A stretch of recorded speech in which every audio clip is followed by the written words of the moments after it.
Hello, everybody. Welcome to ESC Fan TV. It's another Saturday night, and you're here joining us live for our very next episode of the Melfest roadshow that's going on in Sweden right now, leading up to the final in just a couple of weeks' time. Yeah, we are week 4, people. We are week 4 already.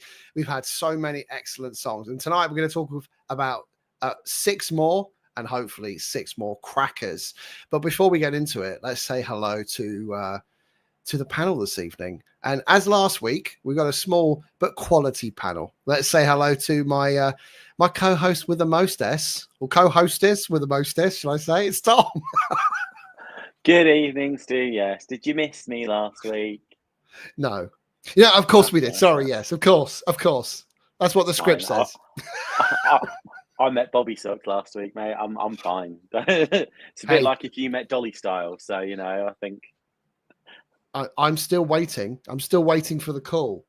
Unfortunately, I haven't received that invite to Sweden yet. I wonder why. But yeah, hey, what a show last week. What a song. I must admit, it's really great to see Yeehaw doing so well in the Swedish charts. And for those Brits out there watching live tonight, you may be aware that Scott Mills on BBC Radio 1 actually played Dolly Style on the Monday after Melfest. So I'm not the only one. I am what is known, people, as a Eurovision trendsetter. That's right. Just 4 or 5 years late to the party, you people. Dolly Style was is that screen big enough for your ego? I'm just saying. I'm just seeing this just kind of expand. Hey, look, it's a thing. I can't remember how many years ago we were talking now. Was it 99, 2000, whatever? Anyway, it's great to see Dolly Style finally getting their props. Anyway, nice to see you, Tom. Let's go to Belgium. Hello, Alina. How you doing? Hello. Now I'm just wondering, how much did you pay that to play Dolly Style? I want to know. I need answers. I couldn't believe it was played live on the radio. I mean, that was really something for me. It was really something. Really? You didn't pay him? And it's not even made the final yet. Let's hope in a few weeks' time, Dolly Style finally makes the final for the very first time. But we'll have to see. Mm-hmm. Good to see you. Good to see you, Alina. We've got 6 songs tonight. It's the 4th year. You probably noticed that we don't have a certain Sean and Jeanette with us today. That's probably why, or probably because they're actually in Malmo together watching Melodifestivalen. Hi everyone, it's Sean and Jeanette, and we just watched Heat 4 at Melfest. It was great, amazing. Måns #1, of course, but we all knew that. Yeah, we knew that was going to win, and of course Kai. Kai, final. The bastard guys. Well, it's a surprise for me, but hey, we all like different things. And second chance goes to Ella. Yes. Hey. Yeah, but all we were interested in was Måns. Yeah. Måns for the win. Else. Måns to win Melfest. Yes, Måns for the win. Good here first. Måns for the win. Bye. There you go. Good to see Sean and Jeanette hopefully behaving themselves in the city of Malmo this evening. All right, let's get into unfortunately the 3 losers. And do you know something, panel? I didn't know a robbery in Sweden was on tonight's bingo card, but there it was. We had 3 losers tonight. Song 1 on Andreas Ludstedt, who you may remember him from Alcazar. Song 3, Tennessee Tears, and Song 5, Amina with Do Good, Be Better. Let's start with, where should we go first? Should we go to Amina and Do Good, Be Better? Tom, break this one down for me. What did you make of this song? I've come to you first. You got a little smile on your face because I did that deliberately. Oh dear. Oh, sorry. Well, the title of the song was Do Good, Be Better. And I hope as she develops as a performer, she will do good and be better. There we go. There is a comparison to be made here because I thought the song was just as repetitive and just as bland as another song that may have won tonight's Heat. The difference being is that one person seemed to have the budget, the staging, the charisma, and the kind of drive to sell it out to everyone. And the other one may have looked like they were giving their performance at a school assembly. I'm really, really sorry. I'm sure she's absolutely lovely, but quite frankly, the costume was unflattering. And what the hell was she doing with some of her arms and some of her moves? I mean, it was seriously like watching a teenager do sort of like some amateur performance, and it didn't work. And that's really, really, and I feel very sorry for her, because I know she gave it her best shot, and I know it's new people and everything like that. But I'm sorry. Sorry. Well, you described that as a teenager singing for the first time at Melfest, which of course is exactly what it was, Tom, you know. But let's talk about the song itself. The song was written by the singer, Amina, Sandra Berman, and Stefan Ern. Now, did you know, fun fact for you on a Saturday night, that Sandra Berman and Stefan Ern co-wrote the unlikely winner in 2011, Running Scared for Azerbaijan? Did you know that? No, you didn't know that. There you go, Stato. Oh, yeah, Stato. yeah, but that's their estimation just kind of going down. That's my least favorite winner. You're just mentioning that. There you go. The song itself tonight was anthemic. It had a feel-good vibe about it. It was kind of chill out, but with this more sort of mid-tempo, up-tempo feel to it. And I have to say, it did catapult me back to around 2011. It felt very mid-2000s. Alina, what did you make of this one?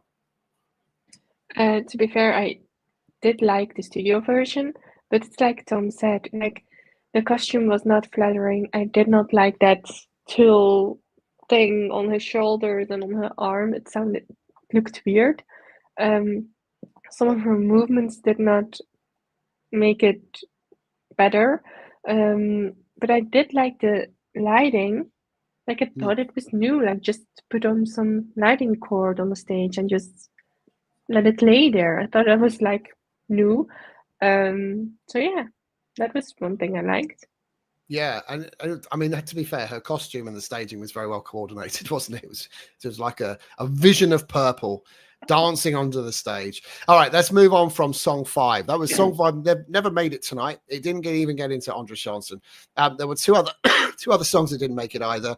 Debuting in 2023 with the catchy "Now I Know," which of course went to Andre Chansen, but went out, was this week's song 3, Tennessee Tears.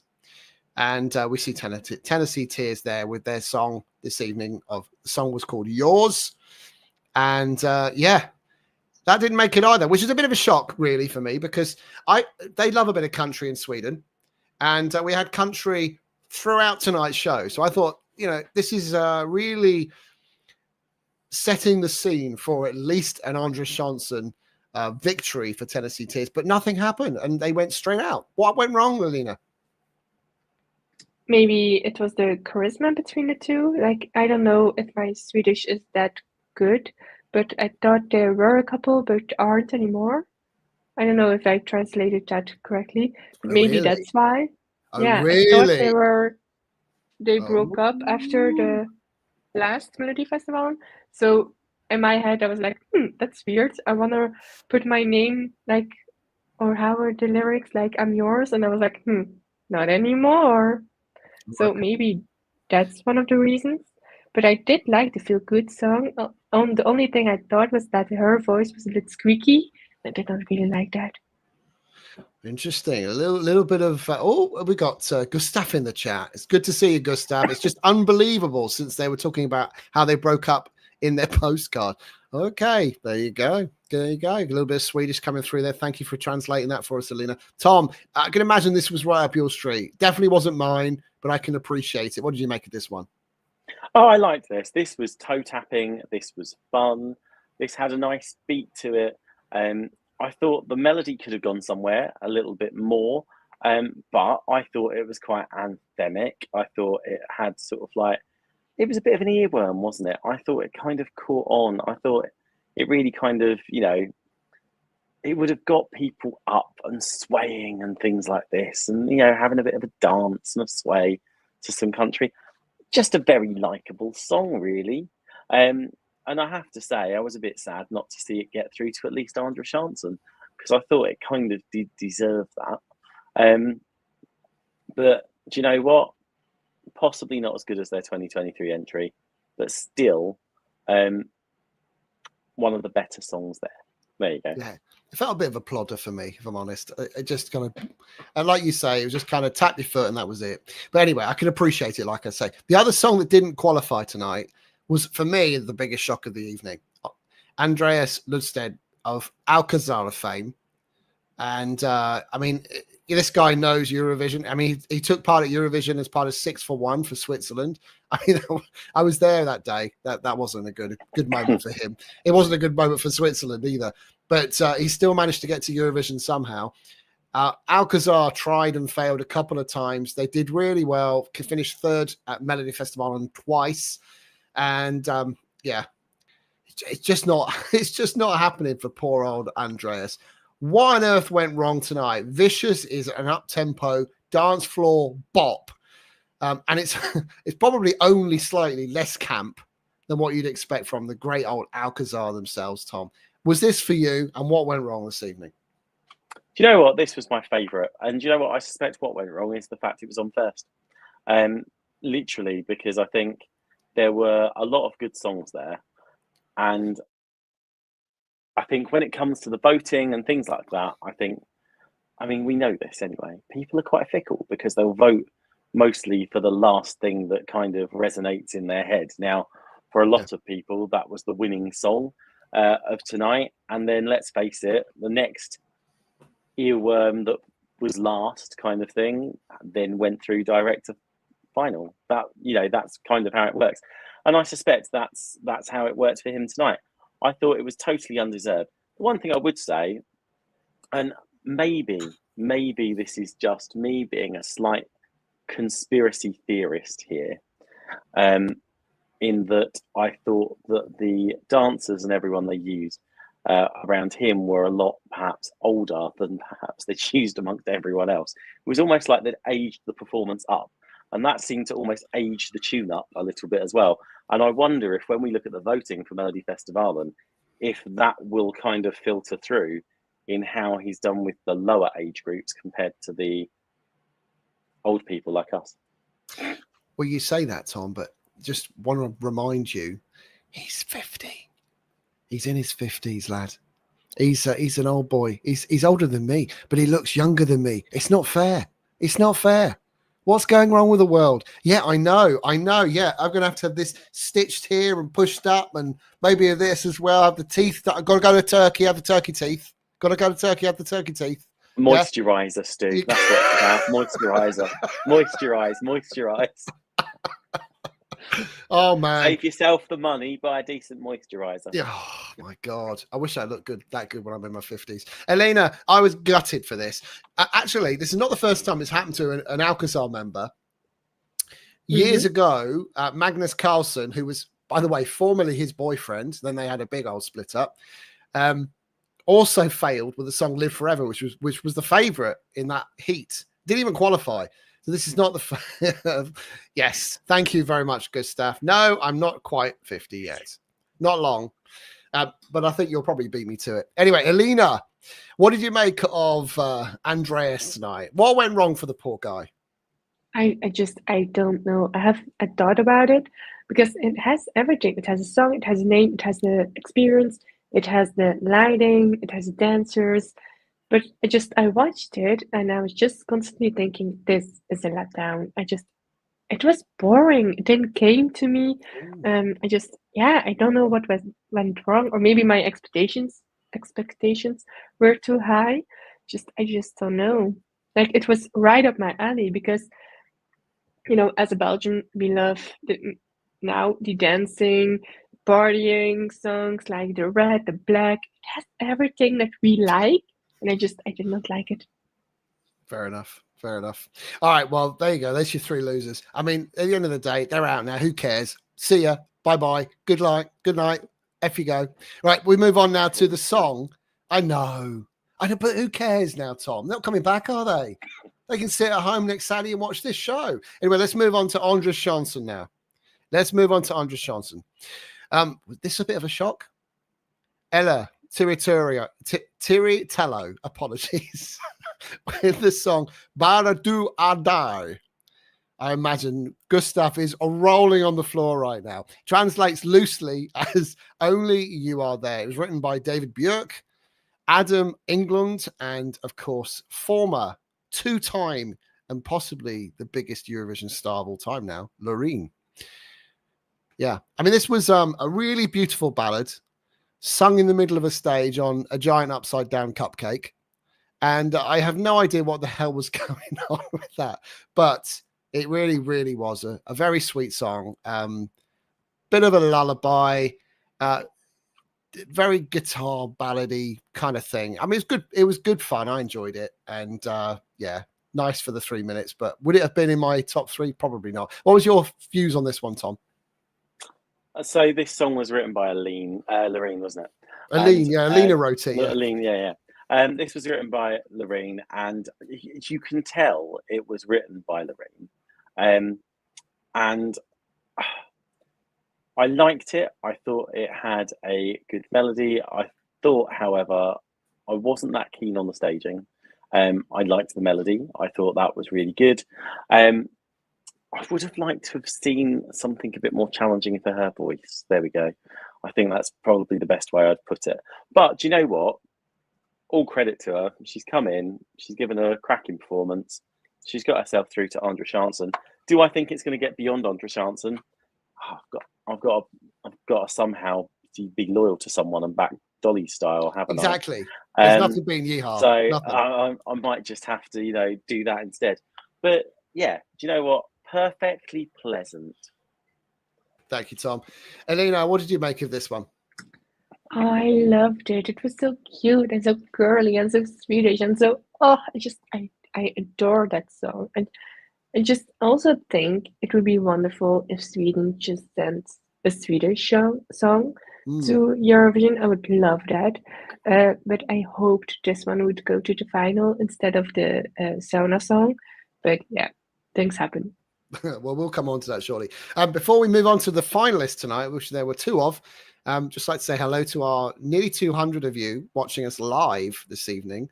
In the and those of you, excuse me, in the chat room, make sure you like tonight's show, and if you haven't already, click the subscribe button, and there's a little bell.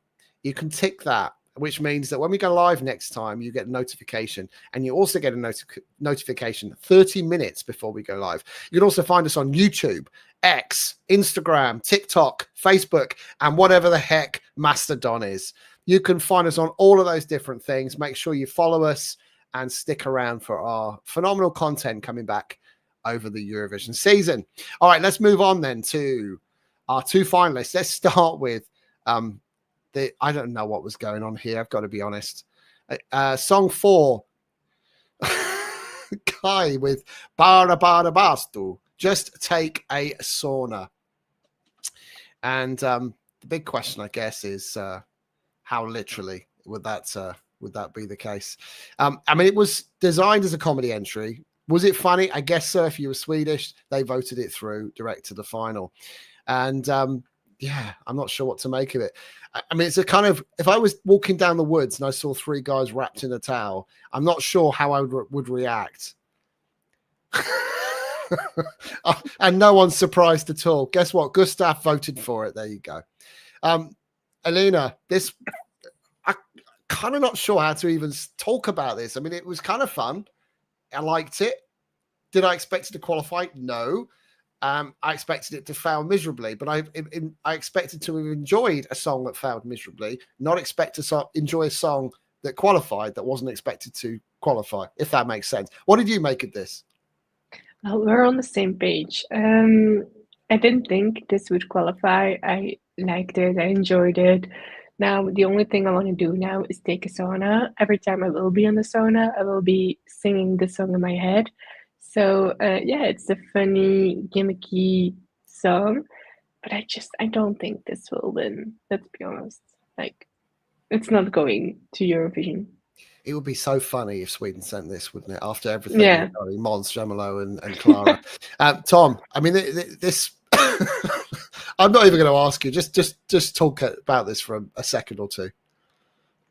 Right. Let's face it. This was always going to be the dark horse, wasn't it? This had comedy, character, charisma. It had really good staging. Yeah. It was really bouncy. It had a hook that people could get involved with. And quite frankly, this was always going to be the song that stood out, I think, because of that. Because it was something so different. Because it was something so unusual. Let's face it, the guys had a bit of charisma. One of the singers had a cheeky smile going on. I mean, quite frankly, this was very much the surprise of the night, I suspect, because I think the studio version didn't really work that well. This, I thought, was really, really good. I thought they delivered a really, really polished performance that everyone could get on board with. And you say it won't win Melodifestivalen. I tell you what, Stu, top 3, I reckon. I didn't say you will find this in the top 3 of Melodifestivalen. I said it would be really funny if it were to win, because it'd be something that the Swedes would never normally do. I mean, completely out of their comfort zone, sending a song which is a comedy act. I don't know how it then translates into English and whether Sweden would translate it. Presumably they would. Well, it's like a cross between is it Czechia's entry? Is it Mama? What's the face comedy act? I'm trying to think. Was it Czechia or was it Croatia? Don't know. The Mama ZT from 2023. Oh, you're talking about Croatia. That's it. And Carrier's love of saunas. It's almost like someone decided to have their love child and breed it in melodic form, as it were. I don't think but it works. It does work. Hashtag breeding in saunas. Tom said it. Did I utter those words? All right, let's move on quickly. So the return of a Eurovision champion in Måns Zelmerlöw with Revolution. And this really was a performance, wasn't it? I mean, this is the song that's been on everybody's lips now for freaking weeks. You know, let's be honest. Everyone's talking about it. This is already a done deal. Måns has come into Melfest. He's going to win it. He's going to go on to Eurovision, potentially win Eurovision. Again, same as Lorraine, 2 for 2. The song itself starts so freaking well. It builds. He is the most fantastic performer. He looks at you. It's like he's looking at you directly through that camera lens. And that is a true performance, a true performer. Yeah. I mean, I think of this song, I'm not surprised it won tonight. I suspect it won by a mile, if I'm honest. And it wouldn't surprise me at all if it goes on to win Melfest in a few weeks' time by a mile. That's my impression of what I've seen so far. And I also think there's a lot of people will say tonight, it's not going to win Eurovision, it's not good enough. Disagree entirely. It has winner vibes at Eurovision again, I'm afraid. And I say I'm afraid because I don't want to go back to Sweden again. Sorry, Swedes. Love your Eurovision, love your country, but can we go somewhere else occasionally? But it's a fantastic entry. Alina, are we going to see Måns Zelmerlöw at Eurovision again this year? I think so. He also knows how to sell a song, and you see that on TV, which Eurovision is. Eurovision is a TV show, so he has a great shot. And I think his name also is an asset, I think, because he is loved in the Eurovision community. He has presented it. He has come up as in Ukraine. What was it? The backup presenter. I don't know what it was. So Eurovision people love Måns Zelmerlöw. So if he is in Eurovision, he will do extremely well. It's really funny, because Måns is effectively a Brit now, by the way, Swedish people. We adopted him. He married a former Hollyoaks, which is a UK soap opera actress. To be fair, I adore that woman. She's so funny. I like her. Yeah.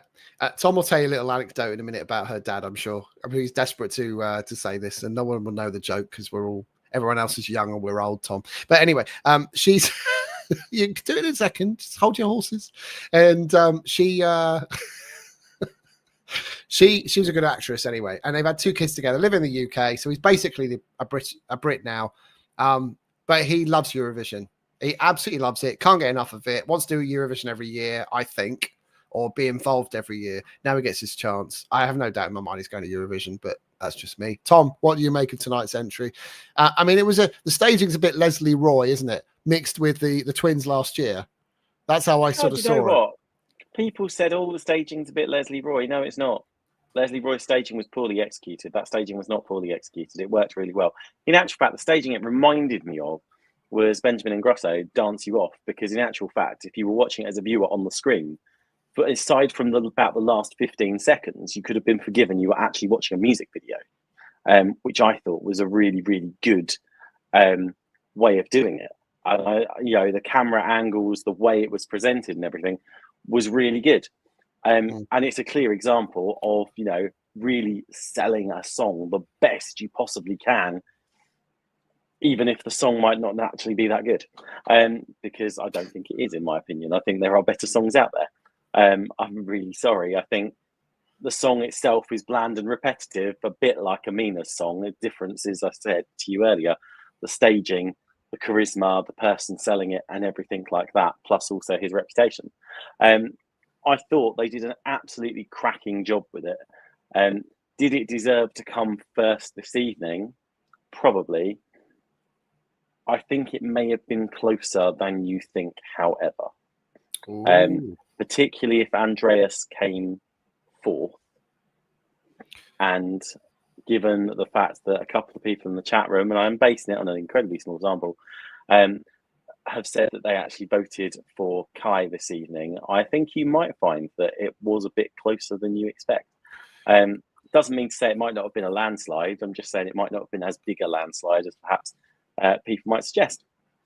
But you know what? Good luck to him. He's in the final again. He's going to give a cracking performance. We'll see where the producers place him. There is already some tough competition in that final for him to come up against. And I think, in actual fact, both of them that went through tonight are going to be some very tough competition, because I think they tackle two very distinct, different audiences as well. And I think that also is going to be an interesting thing to play out, especially given the fact that people might miss the heats of Melodifestivalen, but will almost definitely tune in and vote for the final of Melfest as well. So all to play for, really. I think it is. And it's good that you've brought me back down to earth with that, because I've been thinking this is done already for a while, and I've been thinking actually Eurovision might also be done. But it's good to hear that actually maybe it's not a slam dunk yet. I mean, it'd be good to see Clara go close. It's about time. I'd love to see Dolly Style in the final. I think the whole of Sweden would, based on where they are in the playlists at the minute. So it'd be good to see Dolly Style get there. There's a few good songs in non-chansen as well that maybe can make it. Let's see. It's certainly going to be an interesting final. General feeling so far, Melfest, Alina? What are your views on the quality overall and what you're seeing in terms of production from SVT? To be honest, for me, it's a bit of a letdown. I think it's a weaker year. So I'm looking forward to the final because I will be there, and I just hope that the ambiance or the atmosphere will just lift me up and take me right in the place I need to be. I'm sure you'll have a fantastic time. And Tom, your view? Do you know what? I think it's been an okay year for Melodifestivalen so far. I think one of the things you can never accuse the Swedes of is not providing variety. And I think this year they have again served up variety. I think the difference is I think that they are very much reflecting what I would describe as changing music tastes. I mean, when we started out doing this 6 years ago, I would argue the tastes were very different then to what they are now. And I think you almost sleepwalk into it and then you suddenly wake up. Get it? Wake up. And I think that's the point, though, because I think we're suddenly kind of saying, oh, is it an off year and things like that? No, I just think we've got songs that are different. And I think tastes have changed. Obviously, we're older. And I think, I still think they're all doing a cracking job. Yeah, I think that's fair. And actually, tastes change. Genres change. Things that people like change all the time. Okay, one final week left, another 6 songs. And then, Yeah, next week we're going to be a bit later because, of course, at the end of Melfest next week, there's an extra 30 minutes where they choose Dolly Style to go for. It's a whole 30 minutes on Dolly He's Style. manifesting it, people. Just get on board with it. He's manifesting it. He's been in my mind, casting spells, doing these crystals, little spells. I am. Even if I move my head just like here, I've got a Dolly Style thingy going on at the back of my head. Look, you see that? Oh my God! Yeah, just about. About. All right, look, we'll see what happens next week. But we're going to be about half an hour later starting next week. So we started tonight at what time do we start? 9 o'clock. 9 o'clock UK time, 10 o'clock Central European time. I think we'll start at 30 minutes later. So 10:30 Central European time next week, 9:30 UK time. And you can join us for another 30 minutes of this. We're getting ready to go. Huge thanks to my panel. Thanks to Elina. Thanks for having me. See you next time. Thanks to Mika. And thank you to Tom. Cheers, Stu. A pleasure as always. And also big thanks to people that contributed in the chat room as well. It's always really nice to hear your opinions. It is indeed. All right. Until next time, have a wonderful rest of Saturday evening and enjoy your Sundays. And we will see you this time or 30 minutes later next weekend. Bye for now.